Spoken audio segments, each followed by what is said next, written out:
इस कहानी में हमें डॉक्टर फ्रैंक को दिखाया जाता है जो कि एक मेडिकल रिसर्चर है और उनकी एक फियांसी भी होती है जिसका नाम डॉक्टर जोई होता है।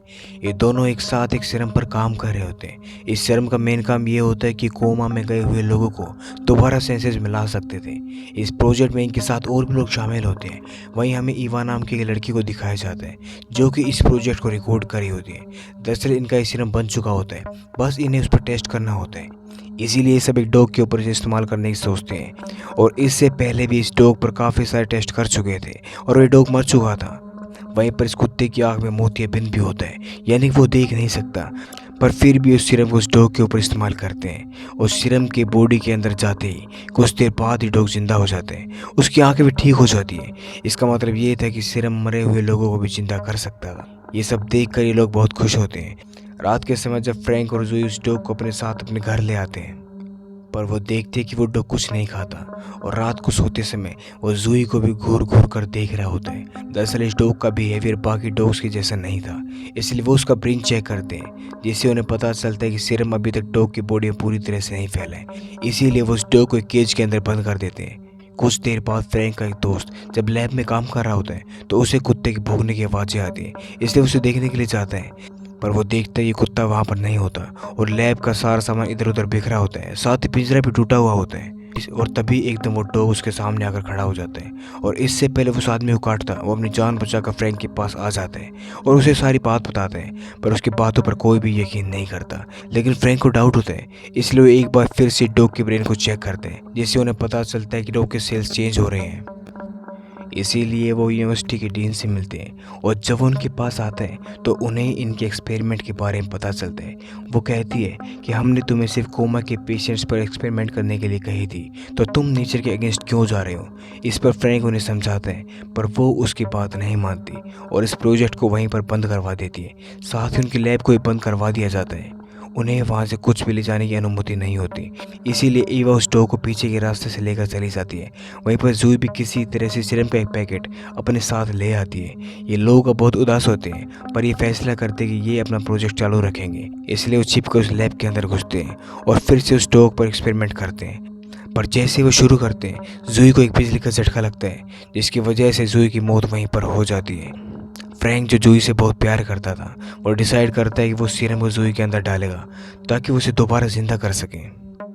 उसके सभी दोस्त उसे ऐसा करने से रोकते हैं, पर फ्रैंक किसी की बात नहीं मानता और वह जूही के ब्रेन के अंदर उस सीरम को इंजेक्ट कर देते हैं।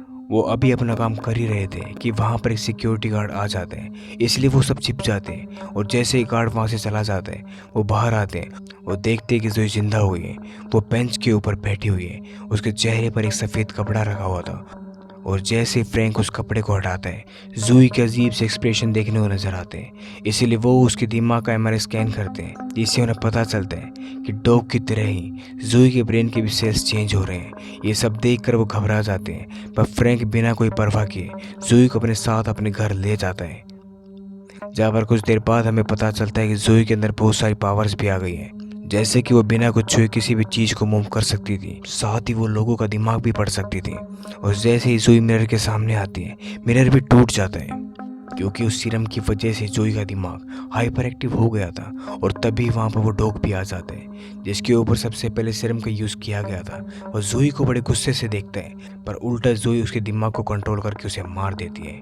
और फिर वो फ्रैंक के पास आती है और वो उसे बताती है कि क्या तुम्हें याद है, मुझे एक सपना आता था जहाँ पर एक घर में आग लग जाती है और मैं वहीं पर मर जाती हूँ और मरने के बाद मैं सीधा नर्क में चली जाती हूँ। इस पर फ्रैंक उसे कहता है कि तुम्हें ज़्यादा नहीं सोचना चाहिए, इसलिए वो उसे नींद का इंजेक्शन देकर सुला देता है।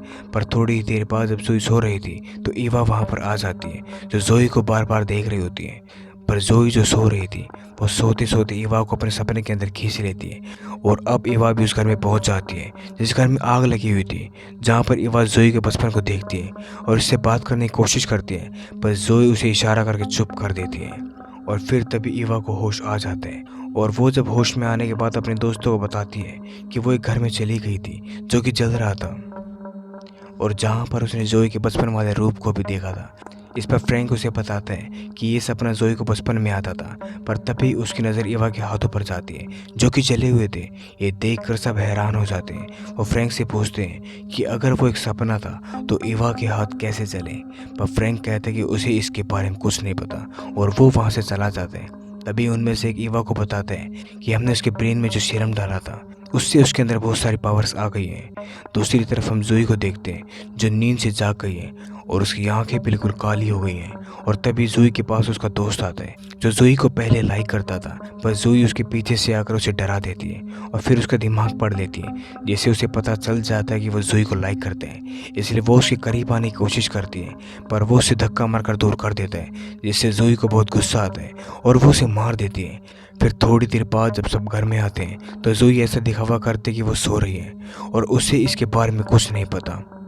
पर इवा और उसके दोस्त को उस पर शक हो जाता है। वो समझ जाते हैं कि यहाँ पर कुछ तो गड़बड़ है। वो उस दोस्त को ढूंढते हैं, तभी जोई वहाँ पर इलेक्ट्रिसिटी काट देती है और तभी हम इवा को देखते हैं जो जोई को ध्यान से देख रही होती है। और तभी जोई से कहती है कि तुम बिल्कुल ठीक सोच रही हो, मैं इस दुनिया की नहीं हूँ।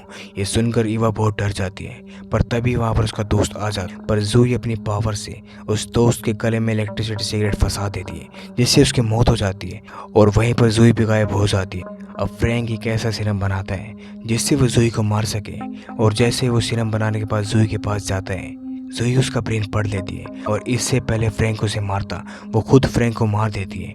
और फिर वहाँ पर रखा सारा सीरम जोई अपनी बॉडी में इंजेक्ट कर लेती है, जिससे उसकी पावर और भी ज़्यादा बढ़ जाती है।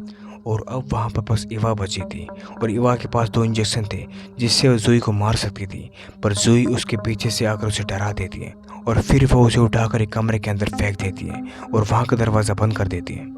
और अब इवा को दिखाया जाता है जो फिर से जोई के सपने पहुंच गई है, जहाँ पर जोई एक छोटी बच्ची होती है और उसके हाथ में माचिस होती है, यानी कि उस घर में आग जोई ने खुद लगाई थी और इसी गिल्ट की वजह से उसे बार बार सपना आता था।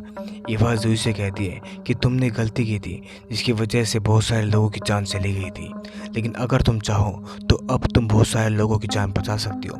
ये सुनकर जोई का बचपन का रूप एक दरवाज़ा खोलती है और अब इवा रियलिटी में आ जाती है और उसके सामने जोई होती है। वो जल्दी से उसकी बॉडी में सीरम लगा देती है जिससे उसकी डेथ हो जाती है। और फिर वहाँ पर थोड़ी देर बाद रेस्क्यू टीम के ऑफिसर आ जाते हैं, जिसे देखकर इवा को हिम्मत मिलती है और वो उसे सारी बातें बता देती है और रोने लगती है। पर तभी वो देखती है वहाँ पर जोई की बॉडी नहीं है, जिससे हमें पता चलता है कि वो रेस्क्यू ऑफिसर कोई और नहीं था बल्कि वो जोई थी और उसने इवा को ब्रह्म जाल में फंसा रखा था। और अब जोई इवा को मार देती और फिर वो फ्रैंक के पास जाती है और उसकी बॉडी में अपने ब्लड को इंजेक्ट करके उसे भी अपने जैसा बना देती है। और इसी के साथ ये कहानी यहीं पर ख़त्म हो जाती है। उम्मीद करते हैं आपको कहानी पसंद आई होगी। अगर आपको कहानी पसंद आई तो चैनल को सब्सक्राइब करना ना भूलें। मिलते हैं अगली कहानी में।